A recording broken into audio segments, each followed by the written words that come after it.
So mga tol, grand arrival na nga po ni Canelo Alvarez at Jermar Charlo sa Las Vegas. Parehas nga pong confident ang dalawang boksingero na mananalo sila sa laban nila na gaganapin na ngayong linggo sa super middleweight division. Pahayag ni Canelo Alvarez mga tol, 100% umano siyang kondisyon. Kung noon, aminado siya na hindi maganda ang pinakita niya sa tatlong huling laban niya. Pero ngayon, makikita daw natin ang ibang Canelo Alvarez.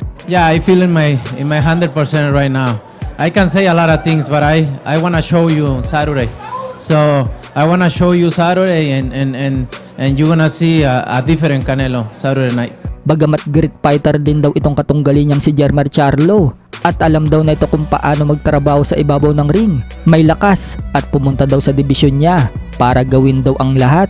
Pero banta ni Canelo Alvarez mga tol, matagal na daw siya sa posisyon niya. Kumbaga, matagal na siya sa dibisyon niyang super middleweight, kaya ready daw siya. He's a great fighter. He knows how to box. He's strong, and he have nothing to lose. He come in my weight division to come for everything. So he's a great fighter. But you know, I'm being in this position for a long time, and I'm ready.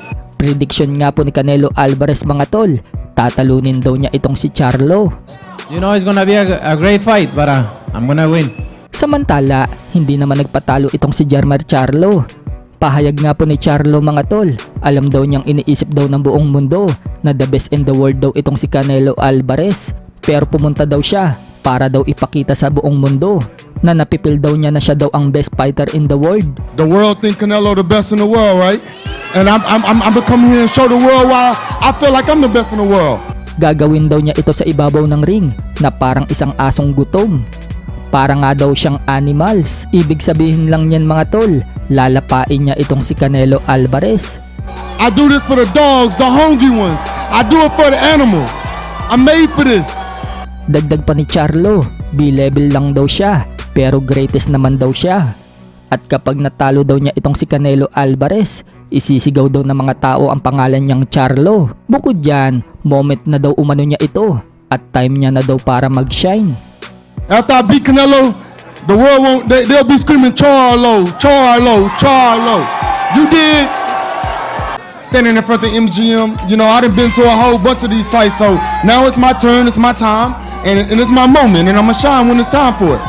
Sa kabilang banda naman mga tol, naka-sparring na pala ng makakalaban ni Casimero na si Yukinori Ugoni itong si Naoya Inoue dati. Paliwanag ni Ugoni, napakabilis daw talaga ni Inoue at complete fighter daw talaga ito. Bukod dyan, inamin ni Ugoni na nabugbog daw siya ni Inoue. Maituturing din daw niya maswerte siya dahil makakalaban daw niya si Casimero ngayong October 12.